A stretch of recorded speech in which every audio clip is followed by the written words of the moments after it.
Tem uma coisa que nós valorizamos, é o ensino da palavra. Por isso nós estamos aqui. E nós queremos aprender com o Senhor a direção certa, as decisões certas. Por isso, que use nessa noite, apesar de mim, o Senhor possa usar a minha vida para falar aos nossos corações a tua palavra, em o nome de Jesus. Amém. Amém. Para a glória de Deus Pai. Queria que você abrisse sua Bíblia, por favor, em Eclesiastes, capítulo de... Essa mensagem é uma mensagem que Deus colocou no meu coração. Eu tenho convicção que vai ser útil para a sua vida. Tenho percebido que tem mais faltado nos dias de hoje, meio a situações como ansiedade, depressão, é uma direção, né? Apontar para um caminho certo. Mediante a geração Z, que o consumo de conteúdo tem sido consumo de conteúdo vazio, você tem visto as pessoas se afundarem, não porque querem, mas na ansiedade, na depressão. Diversos níveis, né? Níveis mais profundos, em níveis superficiais, porque quando se fala de depressão, não é só estado de ficar acamado num quarto. A pessoa pode estar trabalhando, vendo ou existindo, né, durante o dia, mas está doente emocionalmente. Quando você lê Eclesiastes, quem gosta de Eclesiastes, eu te aconselho pegar marca-texto, uma caneta, para a gente ir marcando junto. Eclesiastes é uma fala de Salomão já maduro. Salomão já viveu muita experiência. Em Provérbios ele escreve como se fosse um garoto. Está começando a conhecer mulheres. Acho que ele se empolga, né? 700, mais 300, 1.000 mulheres. 700 mulheres e 300 concubinas. Ele está no ápice da vida dele em Provérbios. Ouro, dinheiro, patrimônio, nome, status. Em Eclesiastes, já está um pouco mais experiente. Então, em Provérbios, ele escreve numa perspectiva de um cara que está vivendo a vida, conhecendo a vida e gozando da vida. Em Eclesiastes, ele escreve como alguém que já experimentou muita coisa da vida, está maduro.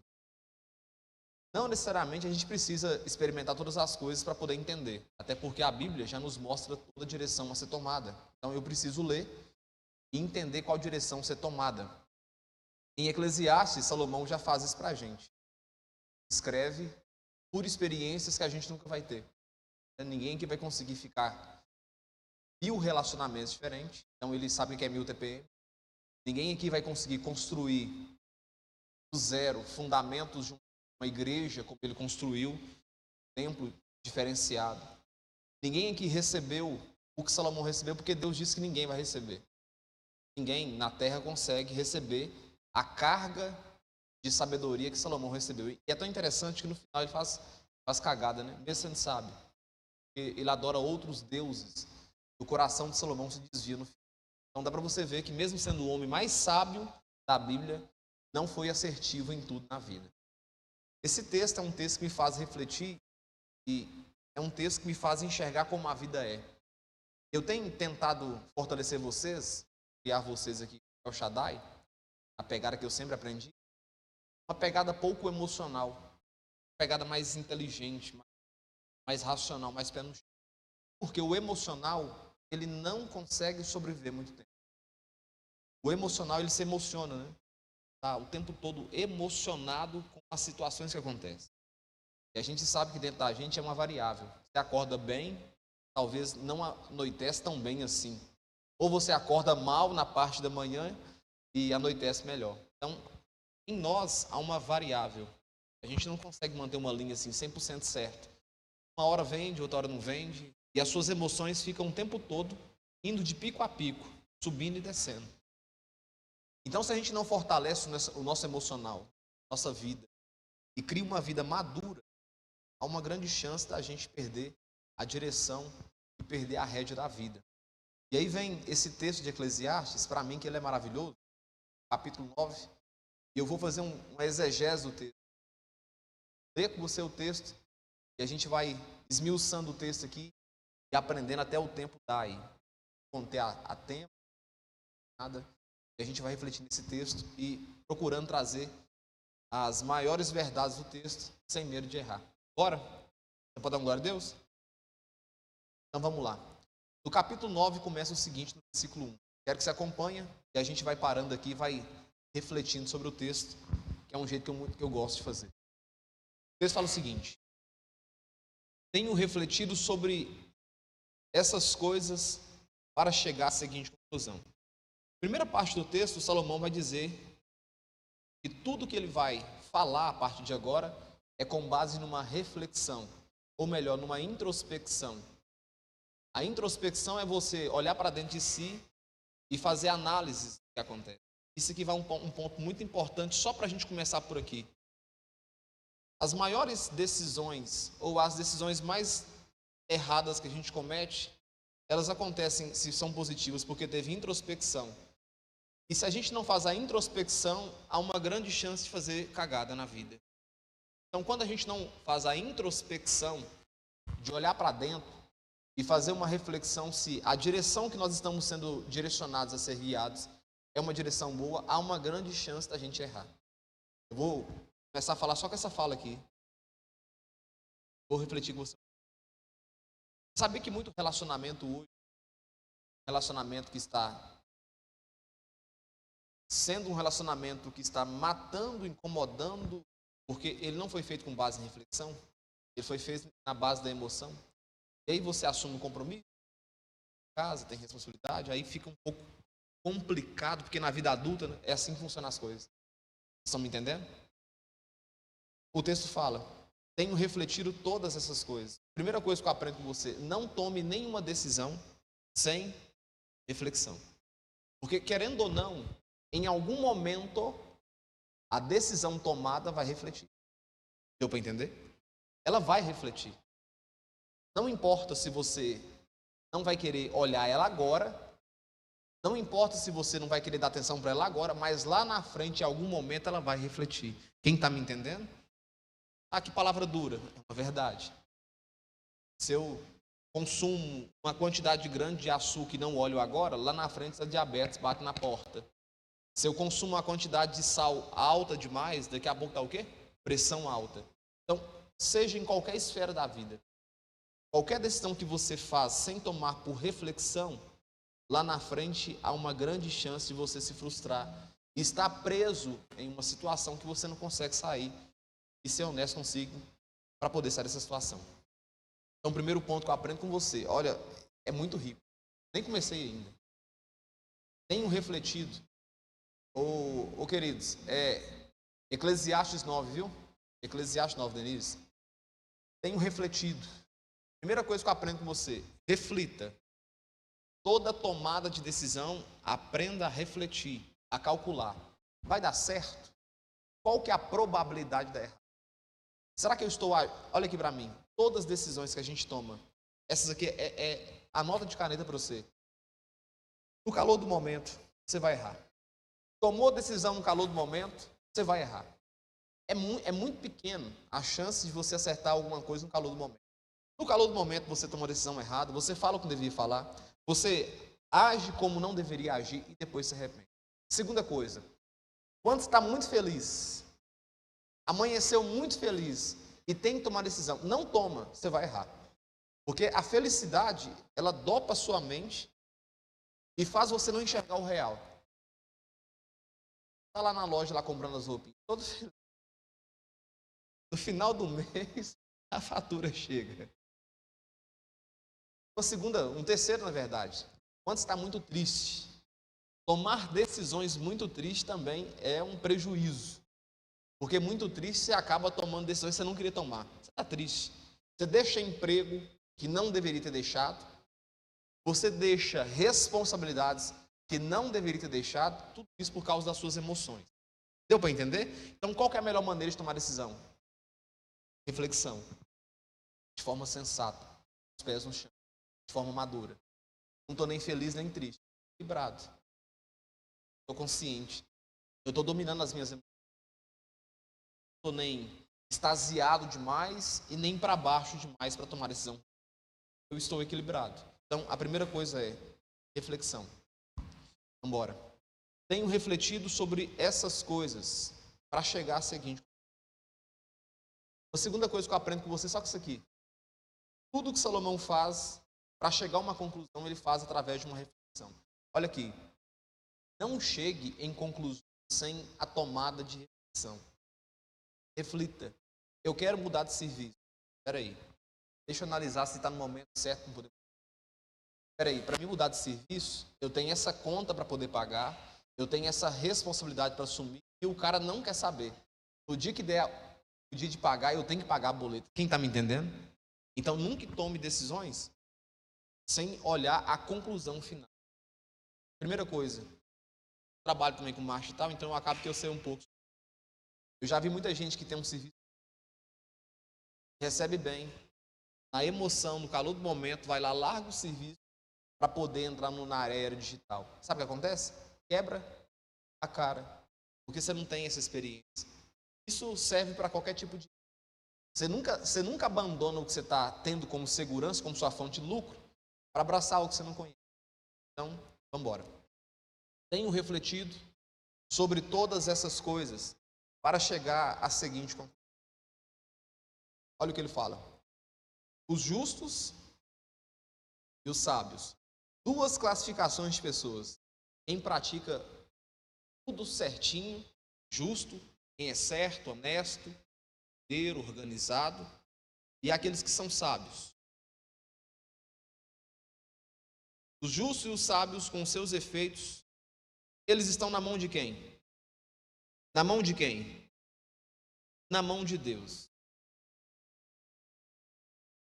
E se é o amor ou se é o ódio que está à sua espera, isso ninguém sabe. O que esse texto está querendo dizer aqui no versículo 1? Na parte B. O justo, o sábio, aquele que planta, aquele que é certo, aquele que é ordeiro, o texto está dizendo o seguinte: não importa, ele não controla nada. Tem um dizer que hoje eu estou assim um pouco mais filosófico, então eu vou quebrar na sua cabeça esse dizer na sua cabeça. Tudo que eu plantar de bom, eu colho de bom. Mentira. Nem sempre. Nem sempre. Nem sempre. Pode ser que eu planto honestidade nas pessoas e elas nunca serão honestas comigo. Sim ou não? Tudo que eu plantar, eu vou... Não é idêntico. Eu plantei, não, pode ser que eu plante alguma coisa e não receba aquilo que eu plantei. Pode ser que a terra não vingue. E aí? Fato é, alguma coisa acontece. Mas nem sempre que eu planto algo bom, a retribuição é boa. Nem sempre que eu plantar honestidade, serão honestos comigo. Nem sempre que eu plantar sinceridade, serão sinceros quando eu perguntar sobre mim. Então, a primeira coisa é essa. Aqui ele vai falar sobre duas classificações de pessoas que são boas, são justas, são honestas, são sábias. Mas fato é, ele está dizendo o seguinte: todo mundo está na mão de Deus. Quando fala na mão de Deus, ele não quis colocar o acaso, mas significa que todo mundo pode correr os mesmos riscos. Quem está me entendendo? Eu sou honesto, beleza, mas você corre o mesmo risco que alguém que não é honesto. Ele não está falando no âmbito de salvação. Ele está falando no âmbito de vivência. Pode ser que eu sou certo, honesto e nunca vou ser promovido. Pode ser que eu sou certo, honesto e vou ser mal falado, amado, de forma injusta. E não tem nada que eu faça para me defender. Quem está me entendendo? Pode ser que eu vou fazer tudo certinho, criar os meus filhos certinho, e vocês vão não prestar. E aí? O que eu posso fazer? Você errou? Não, decidiu não prestar, ué. Decidiu não ir para frente. Ah, não, porque eu vou criar, eu vou idealizar no meu mundo aqui, que tudo vai dar. Não, isso aqui não der certo. Pronto, é o que ele está falando. Olha para você ver. Os justos e os sábios, com seus efeitos, estão na mão de Deus. E se é o amor, ou se é o ódio,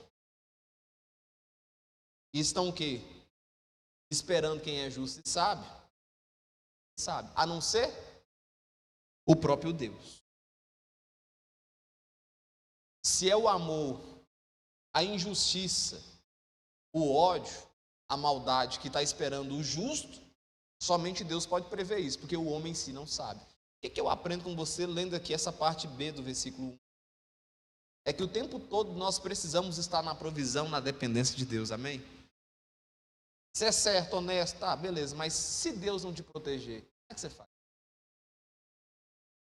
Se Deus não guardar a cidade, em vão vigia o sentinela, diz a palavra do Senhor. Se Deus não guardar, se Deus não proteger, em vão. Em vão é ser honesto, em vão é ser justo, em vão é ser certo, porque no final, o que pode acontecer com o injusto, acontece com o justo. Então, essa parte B do versículo 1 fala sobre a questão de você ter essa maturidade de entender que coisas boas podem acontecer com quem é certo e coisas ruins podem acontecer também com quem é certo. Coisas maravilhosas acontecem com quem é injusto também. Olha que coisa louca. E coisas ruins acontecem com quem é certo. Então, ter essa maturidade já priva-nos de olhar para Deus e achar que Deus é injusto. Até porque diz um texto que a terra Ele deu para os homens governarem. O céu são do Senhor. Mas a terra Ele deu para os homens. O versículo bíblico fala sobre isso. Continua comigo. Os justos e os sábios com seus efeitos estão na mão de Deus. E se é o amor, e se é o ódio que está à sua espera, isso ninguém sabe. Deixa eu pontuar um detalhe muito importante. Quando você entender isso aqui de vez, quando você compreender essas palavras, você vai perder algumas coisas que são importantes para você sobreviver no tempo de hoje. Você vai perder essa preocupação da agradabilidade. Essa preocupação de conseguir o aval de todo mundo, a assinatura de todo mundo, dizendo, nossa, Guilherme, você é tão bacana. Quando você entender que as coisas ruins, elas podem acontecer com quem é justo e com quem é sábio, olha para mim, perde o foco não. Você vai ter a sensibilidade de entender que muita coisa que acontece não é porque Deus não está te respondendo. Não é que Deus te abandonou, que Deus não está ouvindo sua oração. É porque você está num corpo de um ser humano normal, natural, onde coisas naturais acontecem com esse ser humano. Quem está me entendendo? Aí você vai entendendo essas coisas. Você vai racionalizando. Cara, não, peraí, está passando essa luta, mas isso aqui acontece com qualquer um. Eu não sou o mais castigado porque isso está acontecendo comigo, não. Os justos e os sábios com seus efeitos estão na mão de Deus. Ou seja, Deus sabe o que vai acontecer com a gente. Nós não temos esse poder. Continua comigo. Na parte C do versículo, que é a parte final, ele torna a frisar. Repete comigo. Ninguém sabe, mais forte, ninguém sabe o que vai acontecer. Isso é bom, você acredita? Porque se você soubesse quando a morte fosse chegar, seria muito triste. Ah, vou morrer daqui a pouco, meu Deus do céu. Olha que triste. Eu ficaria triste antes mesmo de acontecer. Então, o fato de não saber algumas coisas é importante também. Olha aqui para mim. Se você soubesse de tudo que acontece, não teria paz, não. Se você soubesse as pessoas que falam mal de você e caminham com você, e andam com você, comem com você, dormem com você, abraçam você, beijam você, você não teria paz, não. É até importante você não saber o que foi falado às vezes. Maturidade é entender que isso acontece. E maturidade é entender que Deus achou graça também em deixar em nós algumas coisas que a gente nunca vai ter ciência. Porque talvez você não teria estrutura emocional para suportar toda essa informação. Sim ou não? Você não teria estrutura emocional nem para perdoar, nem para abrir mão, nem para falar assim, Deus, eu perdoo. Não, se você tivesse a percepção do que passa na mente das pessoas, e é interessante. Te ama agora e te odeia depois, e te odeia depois e te ama depois. Olha que coisa impressionante. Então, aqui ele frisa de novo. Ninguém sabe o que acontece. Ninguém sabe o que vai acontecer. E isso é importante. A gente sofre querendo dominar as coisas, Mas se eu colocar para você o mundo seu para você poder resolver, você não vai ter paz para resolver, não. Você não vai dar conta. Se você soubesse os leões que você tem que matar, né, até no final desse mês, você teria desistido já. E o pior é quando a gente mata um num dia, né, e junta, e vai juntando, que é tanto leão, dá para fazer até um zoológico, tanto leão que acontece, tanto problema que vai empilhando um atrás do outro. Ninguém sabe o que vai acontecer. A gente acha ruim com isso. Mas isso, a posteriori, não é tão ruim assim. É bom não dominar tudo. Aí, isso aqui, qual que é a probabilidade da gente fazer algo certo? Valorizando o agora, quem está me entendendo? É por isso que eu tenho que aprender a valorizar o hoje. O agora. Onde eu estou, o que eu estou fazendo, o que eu estou comendo, o que eu estou vestindo. É por isso que você precisa valorizar. Isso aqui não é papo de coach, não. Isso aqui é Bíblia. É interpretação da Bíblia. Foram os coaches que apropriaram da interpretação bíblica. Isso aqui é bíblica. Eu preciso viver agora, de fato, é o agora.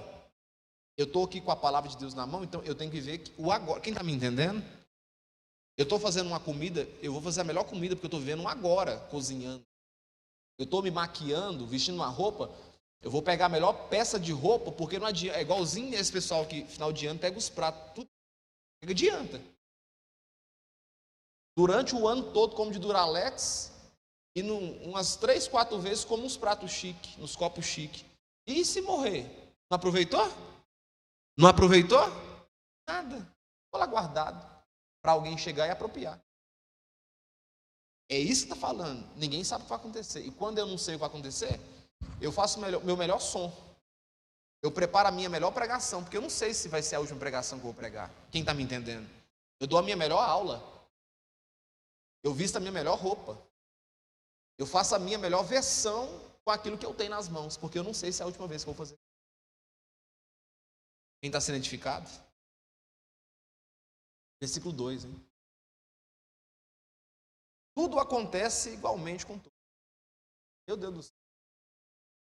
O mesmo acontece com o justo e com o mesmo acontece com o justo? O mesmo acontece com quem é crente, com quem jejum, quem ora, quem reza, quem bate tambor, com quem crê em Deus, com quem não crê em Deus. O mesmo acontece para todo mundo. Isso não quer dizer que eu tenha que abrir mão de crer que Deus está no controle das coisas. Quem está me entendendo? Mas fato é que quando algo acontecer, eu tenho que entender que eu estou num mundo natural, onde coisas naturais acontecem com pessoas naturais. Mas Deus, eu paguei tanto preço, eu orei tanto, eu adoeci, isso é normal. Pessoas normais adoecem. Esses dias para trás, aqui, beirando o batismo, eu fiquei ruim da garganta, e fiquei ruim mesmo. Você é de carne e osso. Você precisa parar um tempo, uma hora. Você tem que descansar um tempo. Porque o que acontece? Se você não vai entendendo isso, e hoje também acontece uma coisa que é muito importante, que vale ressaltar, as doenças psicossomáticas são as que estão tomando conta hoje. Psicossomática acontece aqui na mente e reflete no soma, que é o psico, mente, somática, corpo. Se eu não tomar cuidado, eu tenho tanta responsabilidade, é tanto problema que vai acontecendo, que as doenças que estão aqui na minha mente começam a refletir no meu soma. Aí cai cabelo, aí cai unha, enfraquece. Aí daqui a pouco você não tem apetite para nada. Daqui a pouco você cai no chão babando, tremendo. Daqui a pouco você dá convulsão. Esses dias para trás eu comecei a arrumar um trem que eu não tinha. Isso foi de doença psicossomática, que é o quê? Ficar soluçando. Quem já teve essa experiência aqui? De soluçar e não dar conta de parar. Sabe o que é isso? Extremo nervosismo. É um extremo. Aí a gente chama de gastrite nervosa. Dói aqui, ó. Você fica querendo parar de soluçar. E não dá conta, você não dá conta de parar de soluçar. Eu tomei 3 relaxantes para parar de soluçar para fazer o batismo. Então, olha aqui para mim, para você poder entender. Tudo acontece igual com todos. Acontece com quem é justo, com quem paga as contas em dia. Acontece com quem bate o cartão certinho e acontece com aquele também que não é certo também. Pode acontecer boas coisas com esse, que é certinho, coisas ruins com esse. E com o que é todo vacaiado, todo errado, pode acontecer coisa boa. E se a gente não tiver maturidade com isso, a gente adoece e culpa Deus de tudo. O senhor é mau demais, o senhor é covarde comigo. O que é que pode aquele miserável, aquele rouba de todo mundo, aquele apronta com todo mundo, aquele vacai com todo mundo, é próspero. Talvez só tenha dinheiro. Mas na sua mente você pensa que ela é próspera. Talvez tudo que a pessoa tem é só dinheiro. Você tem paz, mas na sua cabeça você... Quem está me entendendo? Então aqui é um apelativo de mostrar. E olha aqui para mim. Quando você entende isso aqui, você para de sofrer. Você consegue raciocinar que às vezes, Jéssica, a pessoa que é ruim de serviço vai pegar o seu cliente e ficar com o cliente e parecendo que você é ruim, tá tudo certo. Às vezes vai chegar alguém lá que vai desmerecer o seu trabalho e falar, não, é ruim. E vai pegar um profissional mais ruim e valorizar ele. Acontece. A gente tem que ter essa maturidade. Acontece com o justo. E acontece com o ímpio. E se não tivesse maturidade, talvez você que é crente, eu que sou crente, nós que somos crentes, acreditamos no poder de Deus, estaremos passando uma dificuldade de pegar a cesta básica e ver alguém que é injusto vivendo uma vida abastarda. E se a gente parar para olhar, vai pensar, meu Deus do céu, o senhor é mal demais comigo. Não. Natural. Normal. É a realidade da vida. É por isso que eu não consigo enxergar um mundo onde as pessoas estão o tempo todo felizes. Uma igreja que o tempo todo é rindo. Toda foto você olha e está rindo, está todo mundo feliz. Isso não existe não, irmãos. Não existe uma casa que todo mundo é sorridente o tempo todo. Deve ser uma casa de dentista, todo mundo lá é dentista. Começar do filho ao pai. Quem aqui passa uns perrengues na vida, levanta a mão me ver. Quem aqui é de família simples, já passou perrengue, levanta a mão me ver. Então nós estamos no mundo certo. Eu não consigo ver um mundo, todo mundo é 100% feliz, 24 horas. É isso que o texto está falando. Acontece com o justo. Acontece com quem é bom. E olha para você ver que o mal aí é mal com U. É mal de maldade. Você vai olhar para alguém que fez uma maldade com U, não maldade com L é com o estômago que tá ruim, né? Tá ruimento. Maldade com U é maldade, de maliciosidade, maquiavelismo. Você vai ver alguém que foi mal, covarde, às vezes prosperar financeiramente. Mas, cara, como é que está tendo êxito nisso? Sendo mal. Entendeu? Você olha e fala, como é que pode? Puxou meu tapete, foi sacana comigo, sacaneou com o outro, e lá está bem. Eu aprendo com você. O que Salomão está querendo dizer é o seguinte: você precisa aprender a viver a vida com leveza. Você pode dar glória a Deus? Já que você sabe de tudo isso, o que é que eu tenho que fazer? Viver com leveza. Eu já sei que eu não domino nada. Pronto. Viver com leveza. Eu já sei que a minha intenção é a interpretação do outro é outra. E pode ser que na minha intenção eu fiz a melhor coisa do mundo. E na visão dele foi uma má interpretação do que eu fiz. O que eu preciso fazer? Viver com leveza.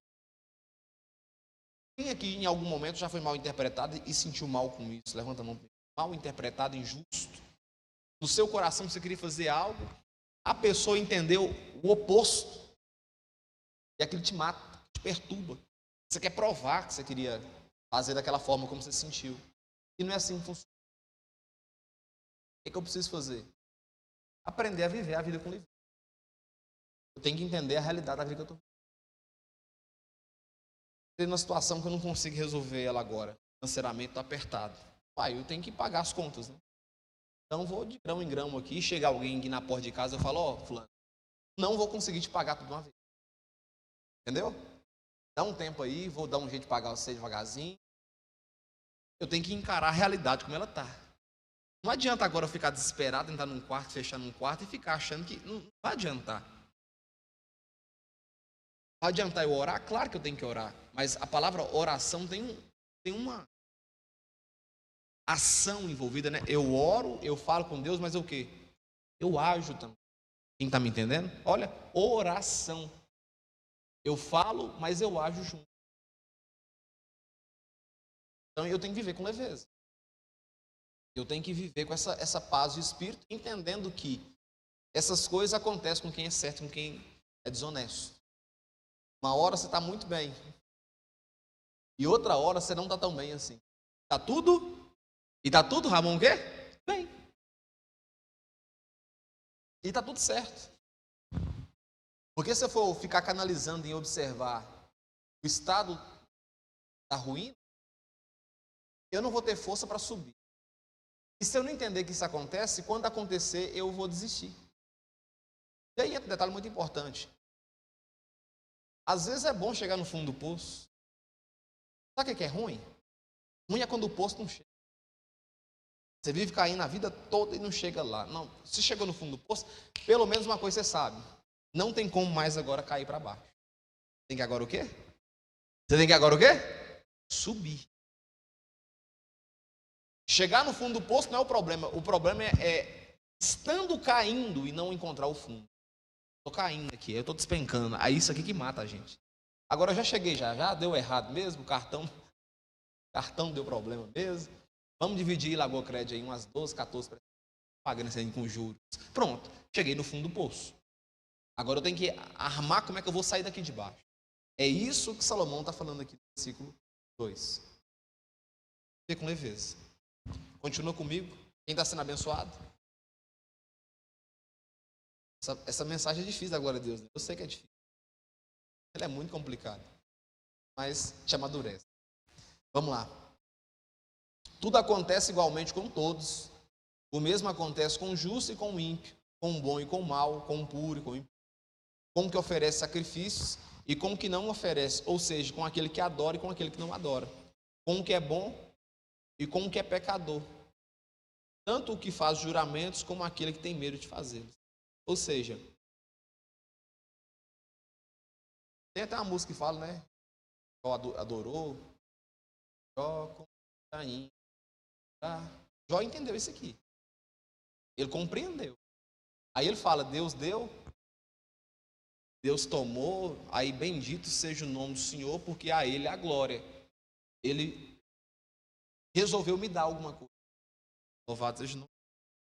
Ele também resolveu me tomar o que Ele me deu. Louvado seja o nome dele.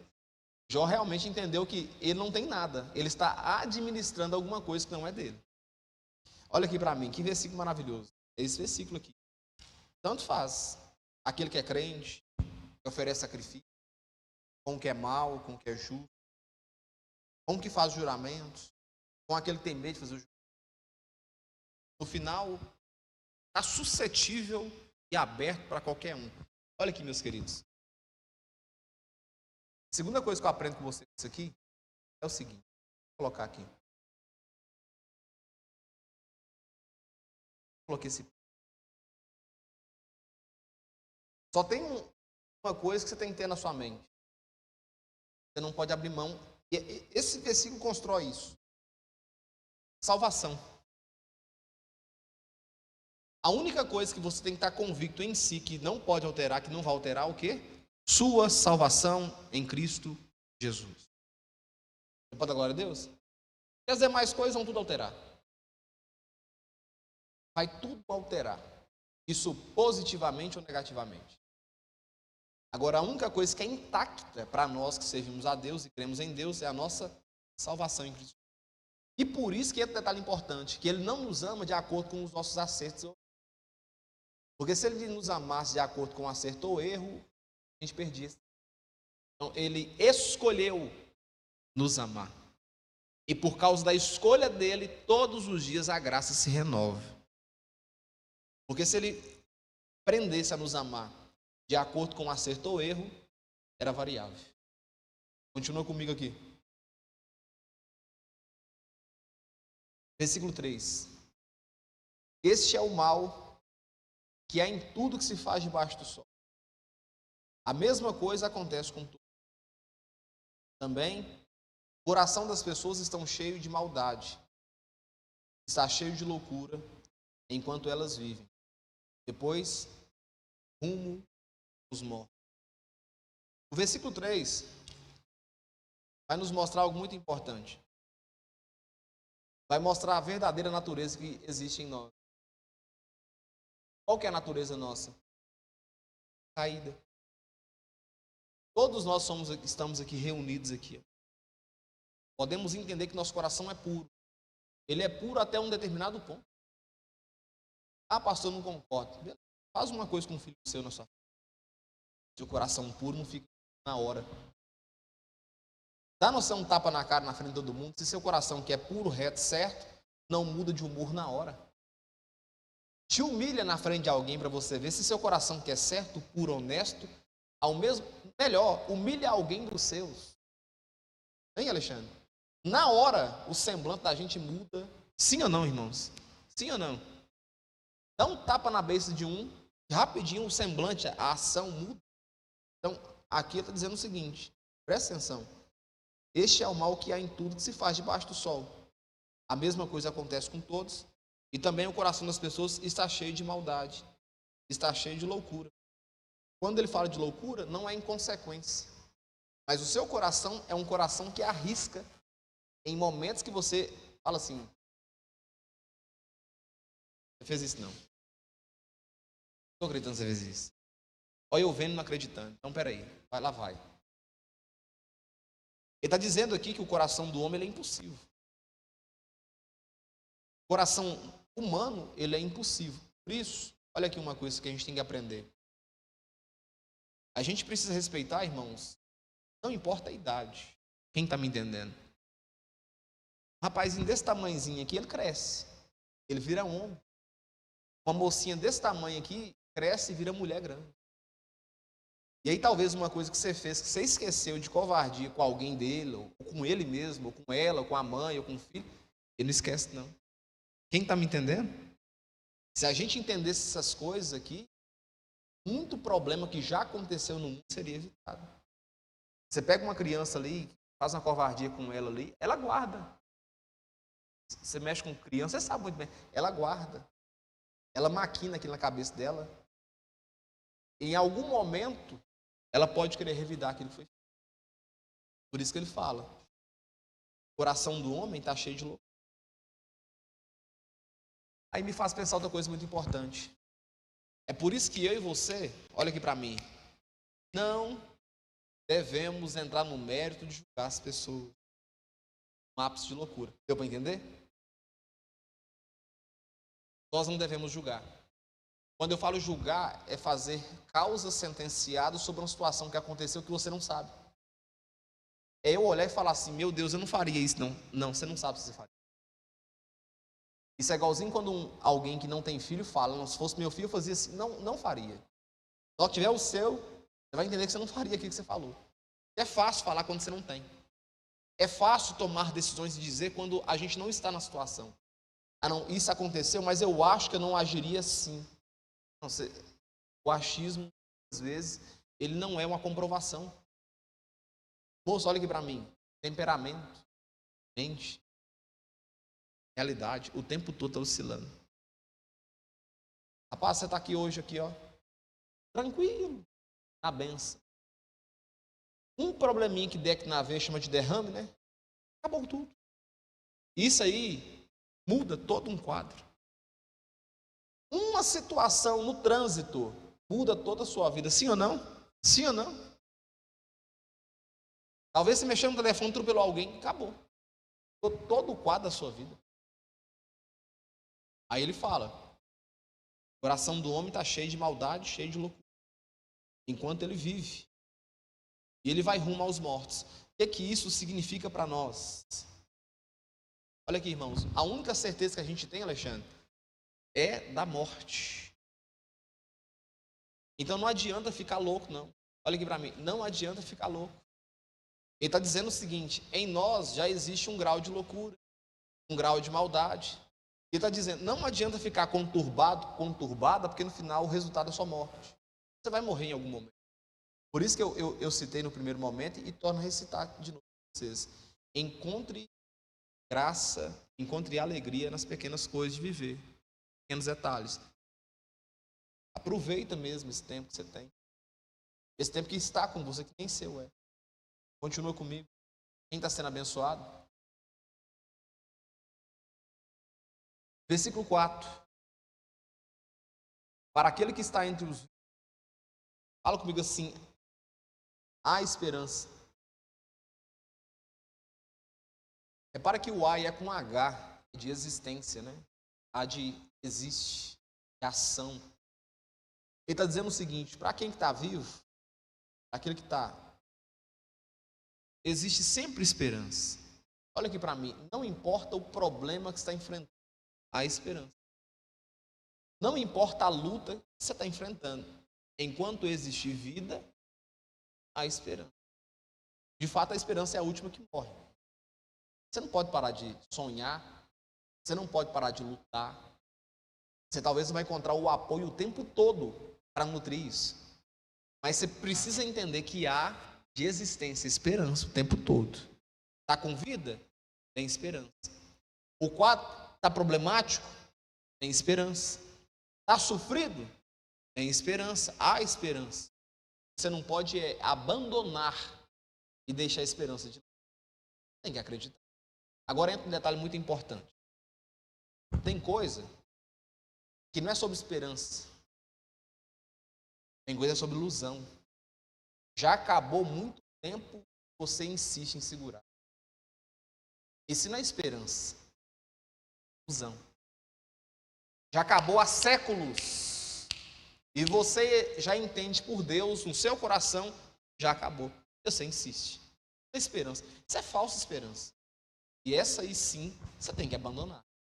Agora, tem coisas que você vê que tem... Presta atenção, como é que eu vou discernir o que é que eu preciso abandonar e o que eu não preciso abandonar? Vou te responder de uma forma muito simples. Se vale a pena. Se traz paz ao seu coração. Trouxe paz para o seu coração, permanece insistindo. Mas se seu coração já perdeu a paz tem muito tempo, você já devia ter aberto mão há muito tempo já.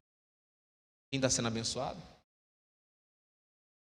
Como é que eu sei que eu preciso manter esperança? Uai, se eu vejo que vale a pena. Melhor, a galinha toda, a pena é muito pouco. Se eu ver que vale mesmo a minha disposição para aquilo.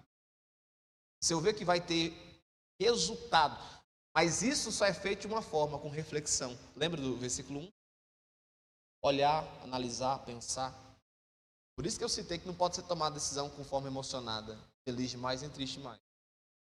Eu tenho que ter essa maturidade para poder analisar. Não, peraí, deixa eu ver. Não tem esperança. Vale a pena aqui. E tem coisas que não vai ter jeito. Quem está sendo abençoado? Aí ele fala, para aquele que está entre os vivos da esperança. Porque mais vale um cão vivo que um leão morto. O que isso aqui significa? Notei que um detalhe muito importante. O leão é símbolo de força, de nobreza, de poder. O cachorro, nesse contexto, é símbolo de tudo aquilo que é desprezado. Tudo aquilo que não tem apreço. O que significa? Vou falar com você. O leão tem a ver com nobreza. Tem a ver com aquilo que é belo, maravilhoso. Mas que no caso aqui já morreu. O cachorro tem a ver com aquilo que foi desprezado a vida toda. Mas no caso aqui tem mais valor porque tem vida. O que está querendo dizer? Não importa o quão belo, não importa o quão maravilhoso, não importa o quão magnífico. Sabe o que vale a pena mesmo? O que importa? Vida. É leão, mas está empalhado na parede? Não vale muito a pena, não. É um cachorro, né? Foi desprezado, mas está vivo, tem mais valor. Aí ele fala, mais vale um cão vivo que um leão morto. O que é que isso significa? Aplicando para nós, para a nossa realidade aqui. Sabe o que é bom mesmo? A vida que você vive. A vida que você está vivendo. Você não sabe que ela é boa, ela é maravilhosa. Você consegue usar o banheiro sozinho, sem ajuda. Olha que maravilha. Você consegue andar para cima e para baixo com as suas pernas sem precisar de nada. Você pode dar glória a Deus e não é suficiente.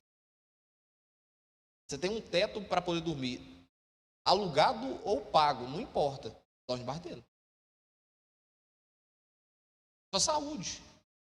Sua saúde é boa. Você aqui, escutando essa mensagem. Você em casa escutando essa mensagem. Só que às vezes a gente perde tempo olhando o leão que está morto.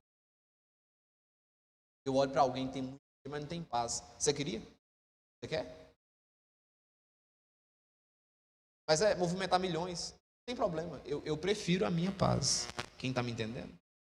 Eu prefiro a minha liberdade. Às vezes a gente olha para algumas coisas que é um leão. É bonito. É majestoso. Mas já morreu tem muito tempo. Eu vou abrir meu coração para vocês de forma sincera e não estou aqui desdenhando ou atacando ninguém. Estou pregando e pondo meu ponto de vista na mensagem. Eu não fico triste com a igreja com poucas pessoas. No sentido de tristeza, nossa, mal. Não fico. Porque eu sei que o trabalho que estou fazendo é um trabalho bem feito. Eu não estou aqui enrolando você, pregando heresia. Eu estou pregando a mensagem sincera, transparente e bíblica. Bastante bíblica. Nos dias de hoje. E eu sei que tão raro é isso. Pregação simples. É assim ou não? Às vezes a gente olha e fala, nossa, ali está tão bom. E a gente olha às vezes um outro, nossa, está grandão. É igual o bolo. Só jogou fermento. Só jogou fermento. Está só aparentando, está maravilhoso. Olha aqui para mim. É melhor às vezes um cão vivo que um leão majestoso. É melhor o carro seu simples, é o Gol, mas do que um carrão que você não dá quando pagar as prestações dele, fica aí escondendo de rua. Melhor. Melhor. Talvez o leão pareça mais bonito, né? Mas é o cão que atende. Quem está me entendendo? Melhor é talvez o que você está vivendo, você não está sabendo disso. Está olhando para o outro e reclamando da sua vida e falando que vida infeliz, que vida problemática, para que eu estou fazendo isso? Você não está sabendo. Deus está me usando para falar com você hoje. Sua vida está boa demais. Você não está sabendo. Está com suas contas em dia? Sua vida está boa demais. Está dando conta de pagar suas prestações em dia? Sua vida está uma maravilha.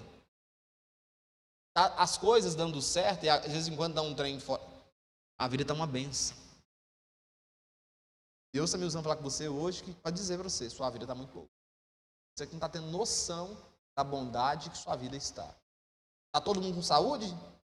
A vida está uma benção. Versículo 5. Acompanhe comigo. Porque os vivos sabem que vão morrer. Mas os mortos não sabem nada. E não tem nenhuma recompensa a receber, porque a memória deles jaz no esquecimento. Isso aqui vai te salvar demais. Fala assim comigo. A memória dele. Fala, gente, vamos lá. A memória deles jaz no esquecimento. Olha aqui para mim aqui. Isso aqui eu vou te ajudar muito. Repara que o jaz aí é de morte.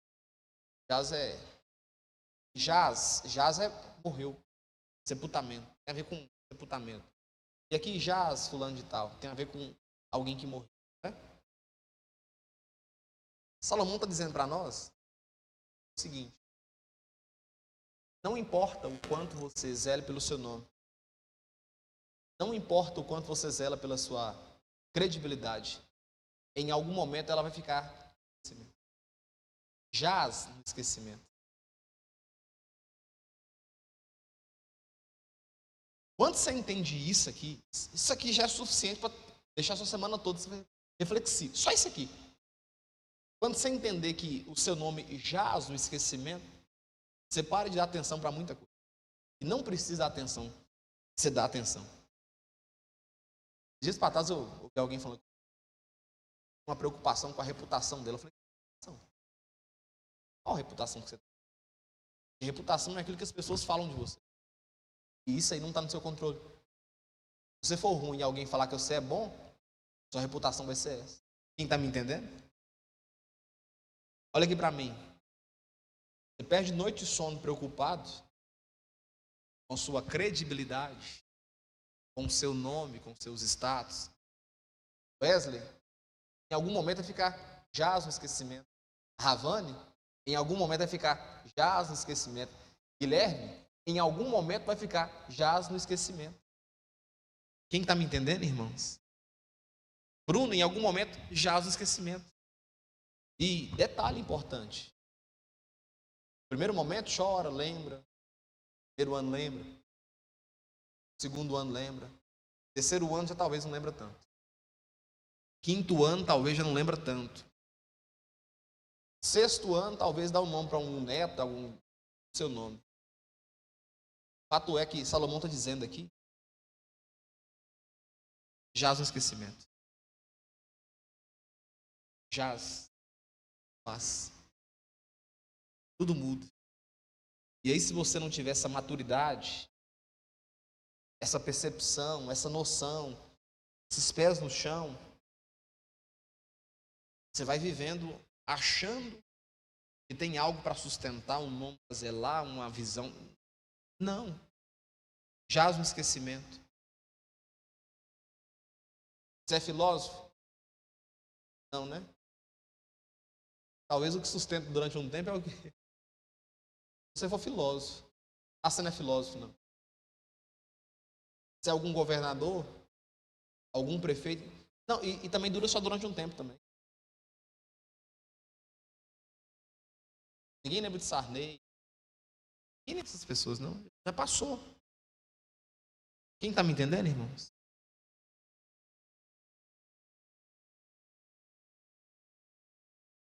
Versículo 6.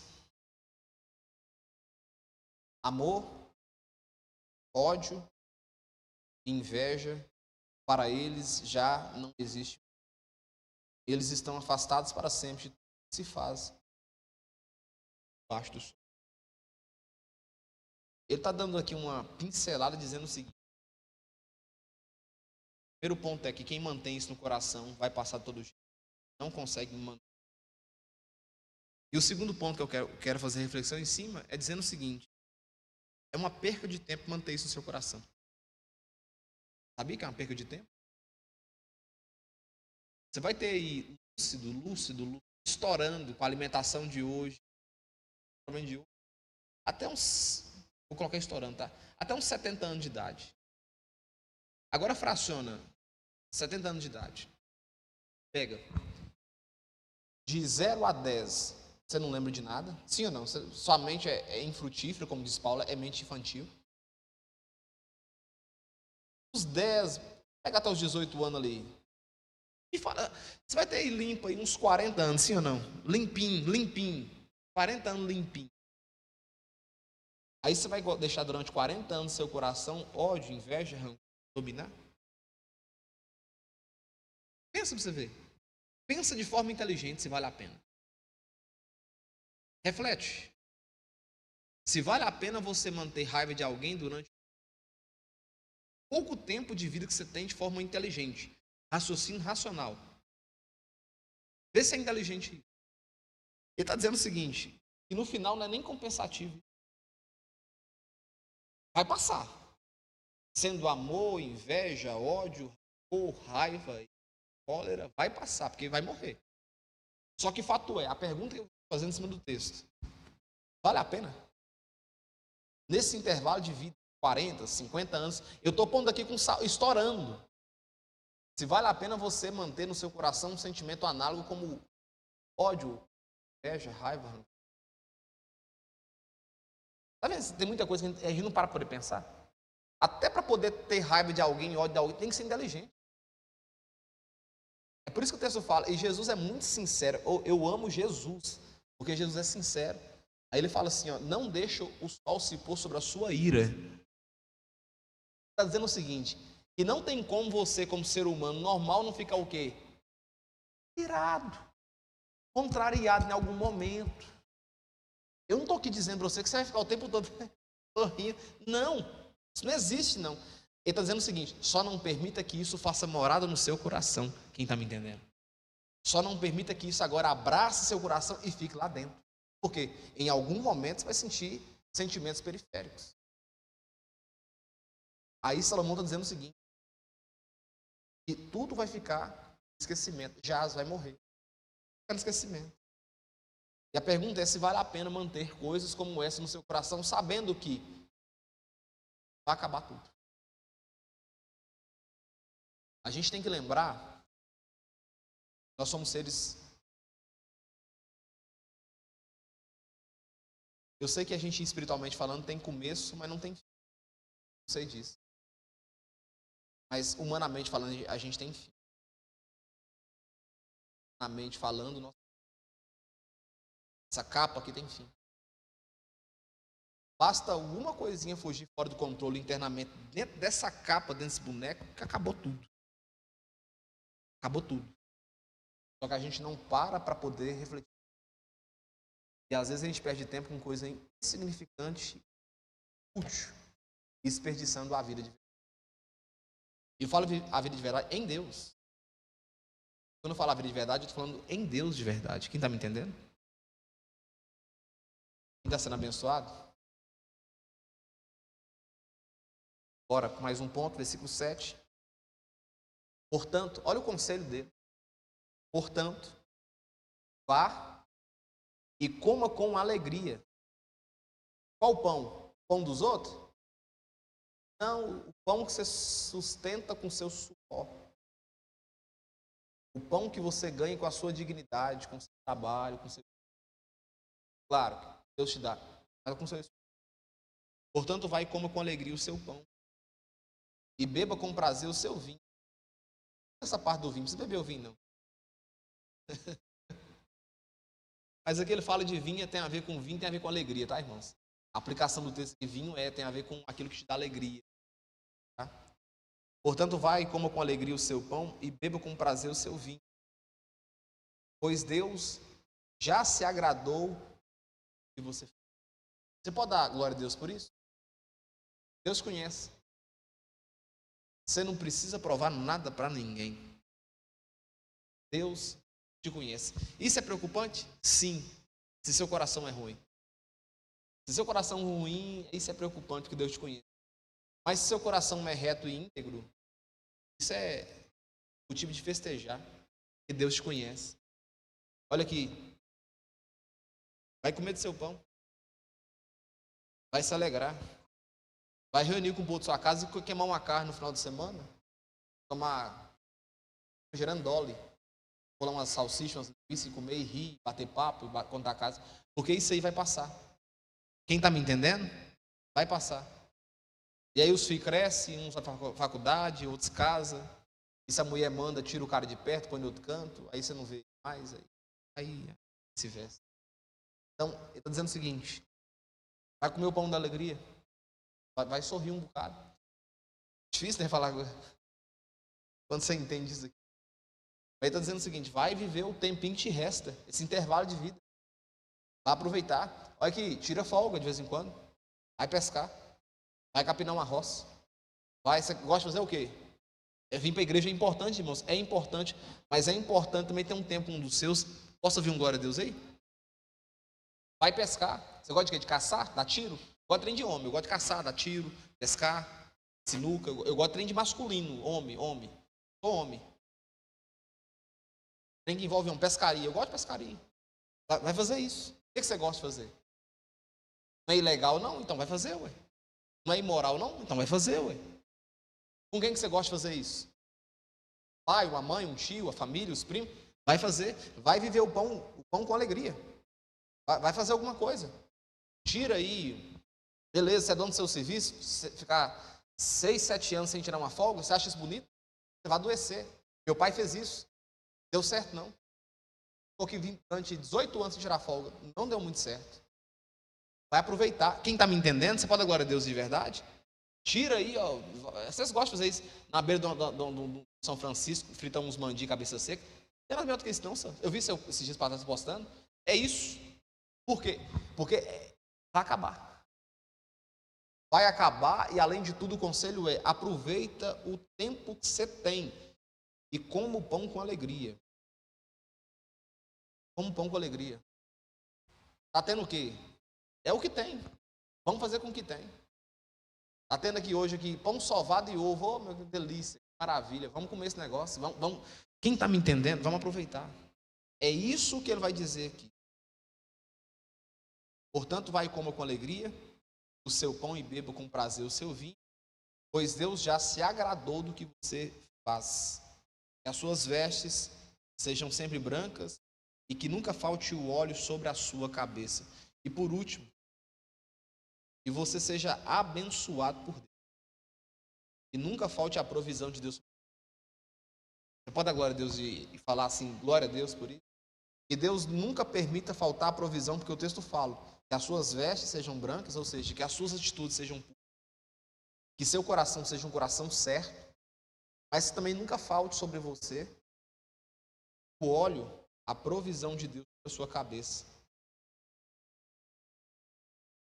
E por último aqui, versículo 9. Aproveita a vida com a mulher que você ama todos os dias dessa sua vida fugaz, que Deus te deu debaixo do sol. Porque esta é a parte que lhe cabe nessa vida, pelo trabalho com que você se fadigou debaixo do sol. Ou seja, construa. Construa. Aprenda a construir. E quando eu falo construir, não é aquela coisa desesperada, que tipo assim, meu Deus do céu, ninguém casou comigo até agora, eu vou casar com qualquer um. Não é isso, não. E aí é onde dá problema. Mas é construir algo sólido. Quem está me entendendo? Construir algo sólido. E conhecendo e construindo algo sólido. Aí ele incentiva que construa a sua vida do lado de alguém. E é claro que toda regra tem uma exceção. Talvez você escolheu não estar com ninguém. Está tudo certo. O fato é que o conselho dele é: escolha alguém para você compartilhar a vida do lado. Escolha alguém para você, porque viver sozinho também é muito ruim. É isso que ele está dizendo. Meus amados, que esse texto aqui faça morada no seu coração e te dê maturidade. Amém ou não amém? Para você enxergar a vida não como ela é, no sentido de colorida, mas como ela é preta e branca, real. E quando a gente entende essas coisas, muita coisa na cabeça da gente fica assim, ó, firme. Aconteceu um problema comigo. Espera aí, deixa eu entender. Não é o capeta, não. A corrente da bicicleta caiu foi porque talvez foi lubrificação que faltou. Secou e cai a corrente. Ou porque está folgada. Quem está me entendendo? Aí eu estou passando uma luta. Mas aquele mês eu abusei mesmo. Eu comprei muito. Passei o cartão antes de ver. Não foi o diabo que colocou dígito aqui. Foi eu mesmo que comprei um tanto de coisa que eu precisava comprar por agora. Quem está me entendendo, irmão? Aí a gente vai tendo o quê? Uma caminhada com Cristo madura. Aí não é qualquer coisa que abala a gente. Não é qualquer coisa que tira a gente do trilho. Não é qualquer notícia ruim que faz com que você fique a fé.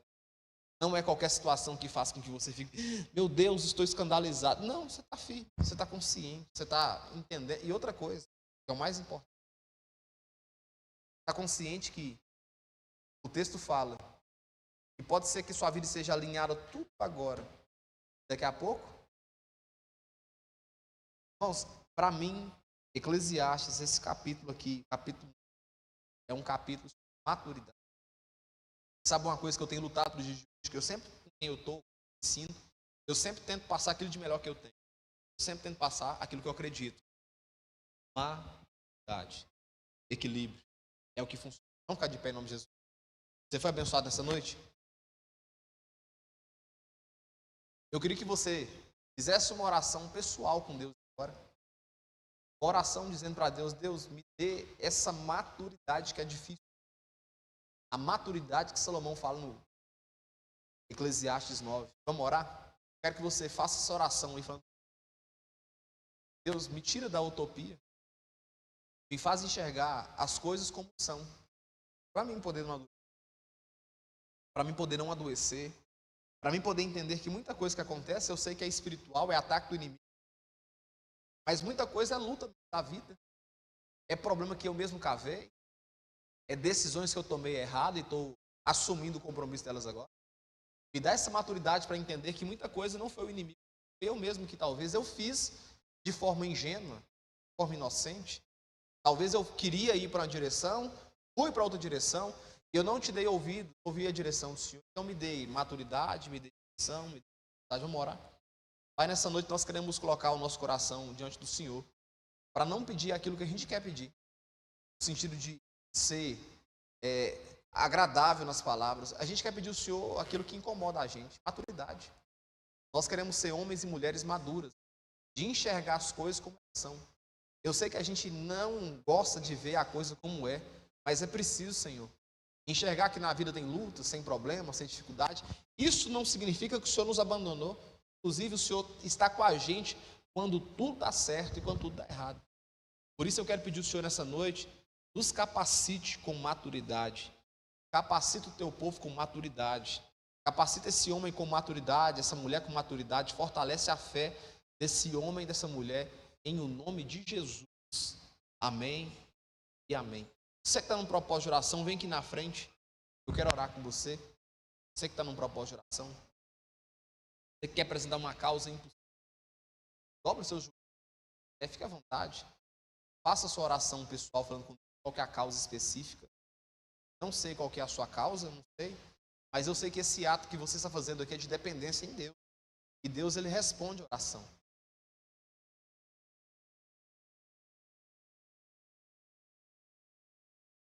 Deus, eu quero orar juntamente com seus filhos que estão aqui com os joelhos dobrados. Eles entendem muito bem o que estão pedindo. Estão conscientes. Eu quero pedir ao Senhor nessa noite que o Senhor realize não o desejo do coração deles, mas o desejo do coração do Senhor para o coração deles. A palavra diz que a vontade do Senhor é boa, perfeita e agradável. Por isso eu quero pedir ao Senhor nessa noite, realiza o desejo do coração do Senhor para o nosso coração. Nós pedimos, Pai, se é uma porta aberta, uma porta que precisa ser aberta, abra essa porta. Se é uma porta que tem que ser fechada, feche essa porta. Se é a assinatura de um papel, de um documento, que o Senhor possa mover as mãos das pessoas para assinar esse documento.